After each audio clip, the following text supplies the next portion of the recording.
声を上げてもすぐ消されちゃうし、中にいる人も本当に大変だなってすごい思いますね。男性なんですので行かなくちゃいけないこと言われるかもしれないんですので、その時どうしますか？意地でも行きますね。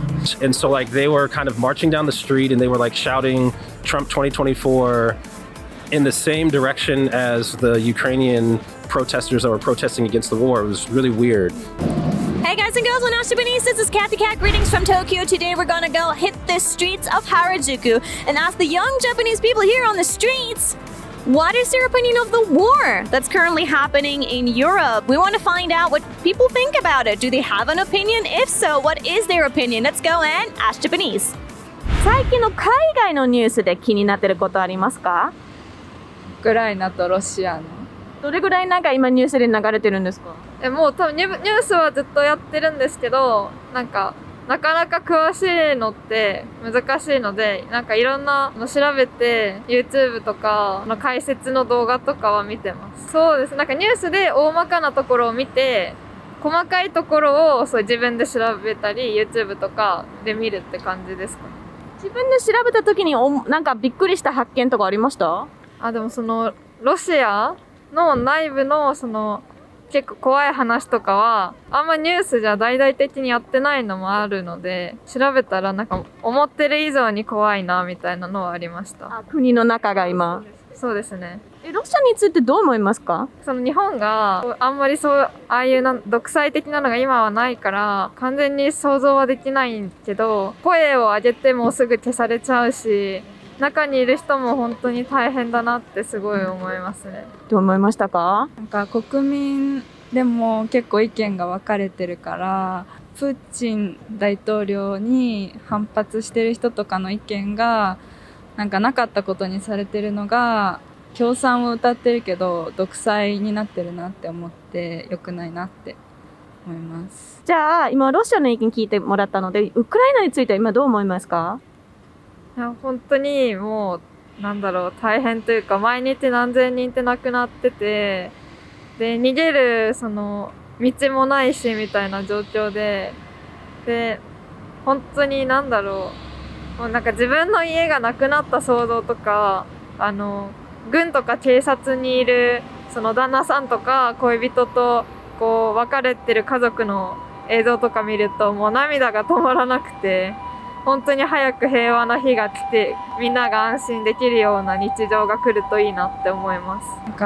ツイッターとかでも兵士の方が個人的に撮影した街の動画とか見るんですけど、現代の建物がいっぱいあるのに、それがすごい戦車が車の上に乗ってたりとか、すごいボロボロになってて、いろんな人が倒れてたりしてて、現代でもそういう凄惨なことが起きてるのが、同じ時を生きてる人なのにすごい辛いなって思います。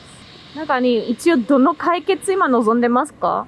解決というか、私はウクライナが降伏するのもウクライナの国としての尊厳は守られないし、単純にロシアが攻めなきゃよかっただけの話であって、解決っていうか、ウクライナが引くというよりはロシアが引けばいい、解決にはなんないですけどって思ってます。ロシアっていうかプーチン大統領が勝手に侵攻を支持してるだけだから、それをやめれば平和ができるから、ウクライナがどうするかじゃなくて、やっぱりプーチン大統領が止めないと終わんないなって思います。日本で海外のニュース気になってるニュースもありますか？ロシアと、戦争の話が一番気になる。サワヤンチャンネルって人のお父さんがウクライナ人かなんかで戦争に行かなきゃいけなくなっちゃったみたいなので深く知って、そっからしたらニュースとかツイッターとかでも回ってきたから。じゃあ自分が知ってる YouTuber のお父さんから知ってたんですか？そうです。もしかしたら生きて帰ってこれないかもしれないから、悲しいですみたいなのをYouTube で発信してるのを見て、それきっかけで私も調べて、今こんなことが来てんだって分かってみたいな感じでした。戦争ってイメージが歴史の授業で習う昔のことみたいなイメージがあったから、自分たちが生きてるこのリアルタイムで起きるってちょっと想像してなかったから、びっくり。だから日本にも助けてのなんか出したって聞いたから、今現代に起きるんだなみたいなの。そんな感じです、そんな感じです。じゃあ今ロシアとウクライナに対しての何のイメージとか何の考えありますか？なんかロシアの人が車止まっちゃってウクライナ人に助けてもらったみたいな動画、助け合ってる動画見て、そうやって助け合えるなら戦争しなくていいんじゃないかなとは思ったかな。なかなか触れづらいところはありますけど、ウクライナとかの戦争ですかね。なぜ触れづらいと日本で思われてるんですか？あんまり下手なこと言えないというか、命に関わることなので責任感を持って喋れないというか、そんな感じですね。そういう意味で触れづらいかなみたいな。ツイッターとか見てるとやっぱ結構自分の主張したがる人が多いんで、特にネットだとすごい勢力を発揮するような人とかもいるんで、そういう人たちは結構触れてる感じですね。ネットだと勇気があるけどそうですね。顔を出して勇気では言えないんですですね。なんか多分シャイなんでしょうね、みんな。日本人でよくシャイって言われるじゃないですか。そこでも多分それが発揮してるんでしょうね、きっと。で本当に怒るんだと思って。日本は戦争しないって言ってるんで、それでもし、戦争したらどうなんだって思ってて、それでちゃんと見るようになりましたね。自分もなんかそういうことは起きてもおかしくない時代になったんですか？そうですね。なんか怖いですよね、だから。男性なんですので行かなくちゃいけないこと言われるかもしれないですので、その時どうしますか？いやもちろんそこにとりあえずは拒否権はあるとは思うので、強制出動っていうのはさすがにこの時代にちょっと人徳がなさすぎると思うんで、意地でも行きません。行きたくないですよね。嫌ですよ。すごいですよね。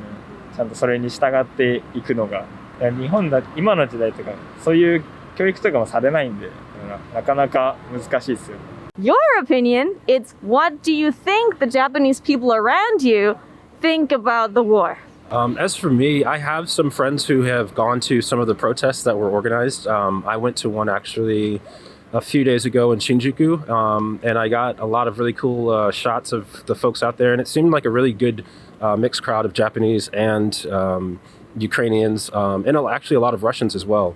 And I'm friends with people from both countries in our international community, and they've always contacted us and said like, hey, this is going on, come out, show solidarity, come out and support. And with one of my Korean friends and Russian friends and a few other Japanese photographers were actually planning on selling some photography prints as a way to raise some money for Ukraine and support the government over there and help the people out, because war is ugly no matter how you look at it, no matter where it is. So we kind of just hope it stops. So actually Japanese people are getting quite active about the war then. Yeah, I would say so. It was actually really ironic and paradoxical, because the protest that I went to the other day in Shinjuku, there was another one that was happening in Shibuya simultaneously. And in the process of the protest, there was another rally protest in support of Donald Trump, which was strange. And so they were kind of marching down the street and they were shouting Trump 2024 in the same direction as the Ukrainian protesters that were protesting against the war. It was really weird. I don't know exactly what was going on with that. And then in both instances, you had Japanese people from both sides that were kind of arguing with each other. I don't know really what that was about, but I'm sure that there's two very deep layers that kind of go to it as far as Japanese sentiment. Some people that I'm close to, they don't really have an opinion on it, don't really want to talk about it. They feel it's too controversial or don't want to draw attention to themselves. So I couldn't really say what the overall Japanese consensus is. Not sure. But a couple of people are going out in the streets and trying to make a change. Definitely, yeah. Guys, before you form yourself an opinion, don't forget that Japanese people are very careful to clearly state a strong opinion. It is not in Japanese culture. So some of them might have had an opinion, but they kind of didn't feel comfortable to share it. Don't forget that. But also a couple of them felt it was a little bit further away from them. Europe, far away. It feels a little bit further away for some people, but others were actually actively looking into it. So you can see that still a little bit of a cultural difference here. So please don't form yourself an opinion of Japanese people people just on the people that we met today. But if you're curious about more news here on what Japanese people think about the world, be sure to check out this video. Might give you a little bit more of an insight into that. Thank you so much for checking us out. Thank you so much for subscribing, and I'll catch you soon here in Tokyo. Bye!